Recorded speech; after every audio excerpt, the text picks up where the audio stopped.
Hi everyone, welcome to the Karma Instant Lounge. And no, it's not the Karma, it's Instant Karma. I always get it backwards. Welcome to the Instant Karma Lounge. There's right there, read it, Jeff, at the cabin here at the Sundance Film Festival. I'm here with Emily and Danny, and Danny's boy. Danny's boy? Danny's girl. Danny's girl. Danny's girl.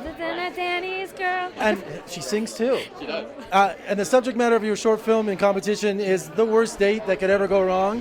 So I think hopefully you probably spied on my life at some time because I've had plenty of those. Yeah? Yeah, I have a lot of prom stories that are nightmares too. Oh my God. I took a girl to prom my junior year, and I'm from Vegas, so we're in a limo going to the Sahara Hotel and everything, and she spotted her ex-boyfriend, who she just broke up with a girl she hates, and just cried all the way. Oh, I was like, no. Yeah, so How many proms have you been to? that was the last one. My Okay. friends were begging me. Senior year, I'm like, nope, ain't going. So Yeah. I had heartbreak. But I'm sorry. It's okay. But is your film a comedy? It is a comedy. See, good. We need to laugh at this kind of stuff when Yeah, things go wrong. Yeah, I love that. I love laughing at disappointment and laughing at, sad things that we all go through. I would say it's like a dark comedy. There are definitely some thriller elements. It's definitely kind of some genre elements as well. Yeah. So the inspiration for this film, and you're the screenwriter too as well, right? Yeah. Yeah. So did you have a really bad date, or is this kind of a collection of all your bad experiences? So Danny, I wrote the film for Danny. Is this Danny's story? Yes, sort of. It's Danny's story, but like really elevated and turned into kind of a nightmare. But I wrote it for Danny because I think he's a very talented actor, comedian, and he was in a long-distance relationship at the time. And so that was kind of the jumping off point for the premise itself. And then I wanted it to be dark, I wanted it to be a comedy, and I wanted it to kind of spiral. So I came up with the scenario that is really the worst case scenario of what would happen if you met somebody for the first time after dating online for like about a year. Like the idea is like they'd never met, but they were like intimate online. So no catfish.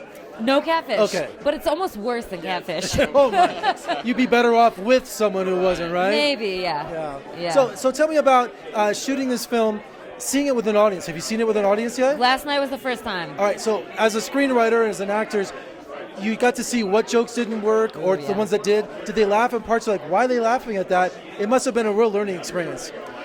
Yeah. Thankfully, the laughs came at the right time. It's interesting because the film has a lot of tone shifts.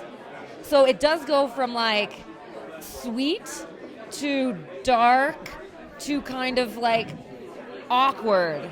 And I feel like the awkward moments were quiet in the theater, but you could sense the tension, which I think is a good thing. But it also got a handful of laughs, I think, when appropriate. Because being the screenwriter, what you write, you think is funny, you don't know until it's in a live audience. Totally. And thankfully, it's not the type of film that has like punchline jokes. You know what I mean? It's more of just like interpersonal awkwardness, weirdness jokes, which is good. Because I have made films in the past where it's like a punchline joke and people don't laugh, and it's a bad feeling. But for this film, though, I think it was pretty well received. And Danny, what did you say to Emily when she said, "I'm going to take the worst night of your life and put it out there for the whole world to see"? Did she buy you a really good dinner, or what did you do? No, Tell my story. I was thrilled. I mean, I've been wanting to like act for a long time. I've done little things here and there with friends. You know, like everyone kind of grew up in like our generation making little movies, but I've acted in little things here and there, and she's seen me act in things and knows I'm a goofball, and she asked me to be in this. She was like, it's kind of based on, it's like you being a super dork, sort of about, and I was like, I'll take it. But being a comedy, did you do some improv? Like, that's a great joke, or did you go with it? Or We rehearsed a lot. Him and the actress Rami Bennett rehearsed a lot, and especially like the scene where they first meet, they're like sitting awkwardly in the car, and that scene was heavily improvised. We just let them kind of roll with the awkwardness, and that I think had the best improvisation, is that stuff. And Danny had a couple killer lines there. And being at Sundance is the ultimate goal for any filmmaker. Are you excited to be here? Absolutely. It feels so validating. Somebody likes it, which is good. Danny's Girl here at Sundance. I can't wait to see it. I'm going to see it in a couple days. Enjoy the rest of the festival. Thanks for so talking. Much. Appreciate it.